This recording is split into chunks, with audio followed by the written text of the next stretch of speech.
Hey folks, welcome back to Mr. P's Film Review, and I'm here with another retro review from the year 1997 for movies that will be turning 25 years old this year.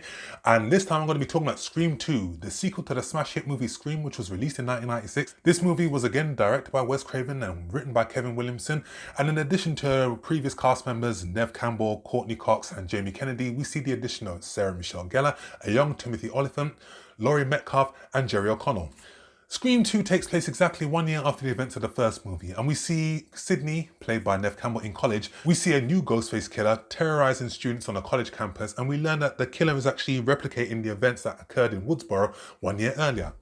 And it's up to Sydney and Gail Weathers, played by Courtney Cox, to discover who is actually committing the killings. As always guys, before we go any further, I want you to hit that subscribe button so you can follow this channel.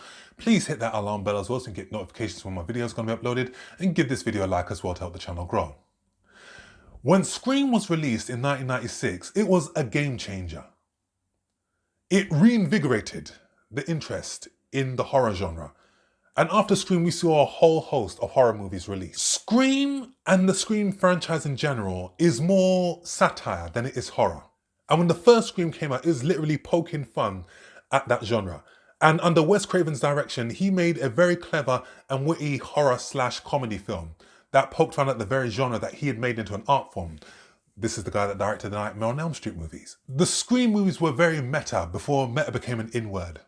Scream 2 pretty much pokes fun at sequels, and throughout the movie there is an ongoing discussion regarding sequels being better than the original, and do movies influence violence in some way, shape or form. And Scream 2 has a job, which is to basically make a film that is better than the first film, but also avoiding the pitfalls of many sequels. It is a very self-aware movie. It does that, but also reference that in the movie itself. And under Wes Craven's direction and Kevin Williamson's writing, they have certainly done that.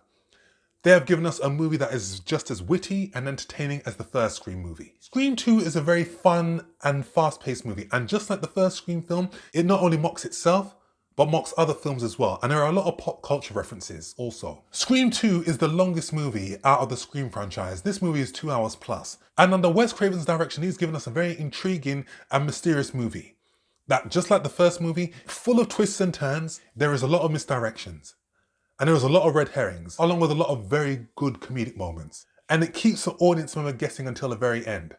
Scream 2 is certainly just as entertaining, if not more entertaining, than the first movie. There's a lot more gore in this movie, there is a lot more kills, and there are a lot more twists and turns than in the previous movie. And this movie is more expansive.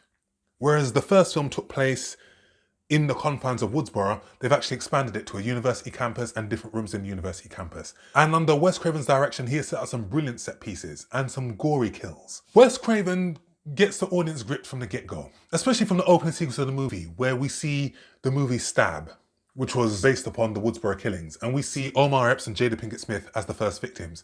Just how he sets that up sets the tone for the rest of the movie perfectly. And Wes Craven certainly keeps attention to the highest level, and he doesn't let you go until the movie ends.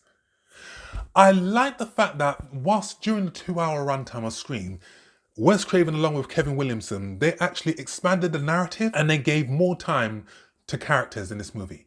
In particular, Cotton Weary, played by Lee Schreiber, who was referenced in the first movie as the person who was falsely accused of killing Sydney's mother.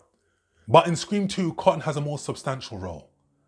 He basically wants to clear his name and he wants to speak to Sydney and just have an ongoing discussion about how he's been treated since he was falsely put in prison. The problem with Scream 2 that it didn't have with the first Scream movie was that the fact that we've got additional characters in this movie and there's not much of a backstory on them. It just felt like they were just thrown in there to make up the numbers. And it gets to a point where you couldn't really care for some of the characters. And I feel that that was the same problem that Scream 5 had when it was released this year. But my favourite characters in this movie are still here. I think that Neve Campbell and Courtney Cox were just as good as they were in the first movie. It was brilliant to see David Arquette back as Dewey. Jamie Kennedy as Randy Meeks, I thought he was brilliant, and it was a shame that they killed off his character because he was one of my favourite characters in the movie. Jamie Kennedy is a brilliant comedian and he has some of the best lines in this movie. So when the killer calls him and asks him what's his favourite horror movie, he says Showgirls. And he puts the killer in the same category as Michael Myers and he drops O.J. Simpson's name, and I thought that was just brilliant. Brilliant writing and brilliant comedic delivery. And I like the fact that there was a running joke that they continued from the first movie where Sydney fears that Tori Spelling will play her when the events of Woodsboro is turned into a movie. And lo and behold, when Stab is actually a movie within a movie, it turns out that Tori Spelling does play her. So I thought that was a very clever joke. But the rest of the supporting cast in this movie are just brilliant. You got Jerry O'Connell, Sarah Michelle Gellar. I think they all lend fine support. You got Dwayne Martin and Elise Neal, who star in this movie. Dwayne Martin is the cameraman and Elise Neal is the friend of Sydney.